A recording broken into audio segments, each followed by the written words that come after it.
Washington में उद्योगपतियों से मिलेंगे प्रधानमंत्री मोदी। माइक्रोन के सीईओ संजय मल्होत्रा से उन्होंने मुलाकात की है। एच लॉरेंस कर्ब जूनियर से भी मुलाकात की है प्रधानमंत्री नरेंद्र मोदी ने। जनरल इलेक्ट्रिक के सीईओ हैं एच लॉरेंस कर्ब जूनियर और साथ साथ अप्लाइड मटेरियल्स के सीईओ गैरी डिक्सन से भी उन्होंने मुलाकात की है। उसकी भी तस्वीरें हम आपको दिखाने जा रहे हैं। ये देखिए वो तस्वीरें सामने आ गई। ये वो अमेरिकी कंपनीज के सीईओज हैं जो बड़ी धमक रखते हैं और जो भारत में निवेश के लिए बहुत ज्यादा इच्छुक और उत्साहित हैं। इन तमाम उद्योगपतियों से भारत के प्रधानमंत्री ने इस डिनर से पहले मुलाकात की है और मुलाकात के बाद वो सीधे पहुंच चुके हैं व्हाइट हाउस, जहां की तस्वीरें आप देख रहे हैं।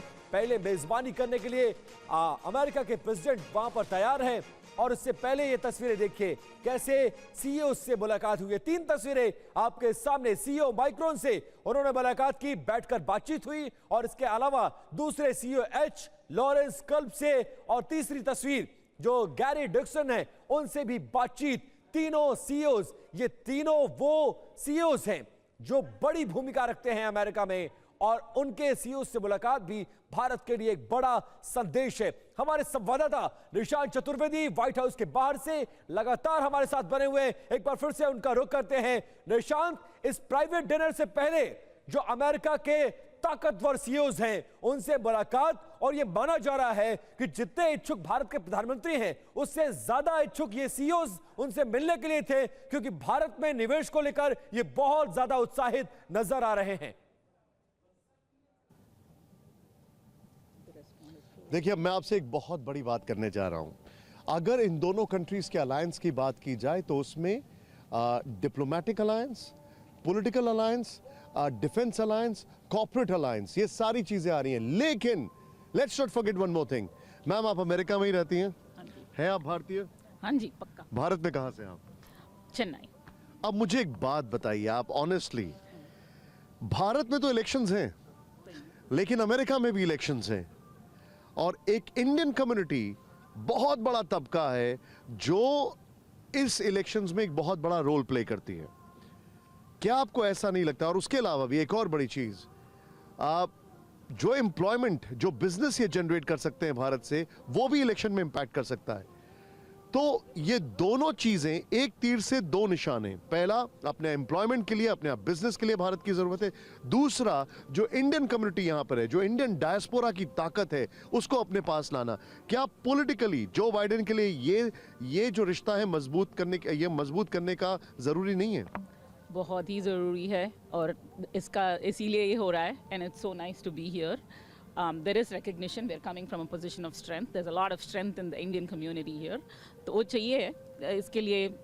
I mean, we planned a lot to be here, just to be part of this event, and yeah, it's great to see that. Actually, like you exactly said, there's a lot Indians have to offer to this country, and there is that awareness, and that awareness has increased because of Modi ji. Absolutely. So that's great. Before you leave, sir, one last reaction from you, sir. I can answer this question. That's exactly what I wanted to know. क्या कहेंगे आप इस पर? Just to give you a small example, we started a small diaspora हमने शुरू किया और मेरा एक छोटा सा एसोसिएशन है, global Indian trade and cultural council, और हम करीब 5-6 बार इंडिया हो चुके हैं। उसके बाद हमने एक डायस्पोरा ग्रुप बनाया, GLO इंडिया, और उसमें आज 15,000 US के इंडियंस उस डायस्पोरा के मेंबर हैं। यहाँ पर सर, मैं अपने दर्शकों को बताना चाहूँगा, भारत की रैली में लाखों लोग आते हैं। यहाँ की रैली में अगर 500 भी आ जाए तो भी बहुत बड़ा अचीवमेंट होता है। तो यहाँ पर जो आने वाले 15,000 लोगों का ये जिक्र कर रहे हैं, सोचिए। 1500 एक ग्रुप के, एक अम्ब्रेला के नीचे, और अब आप देखेंगे कि हम 1 लाख का टारगेट अचीव करने जा रहे हैं और उसकी जल्दी ही हम अनाउंसमेंट करने जा रहे हैं, और वो या तो इंडियन एम्बेसी में होगा या काउंसलेट में होगा। So what are you trying to make what are you coming at?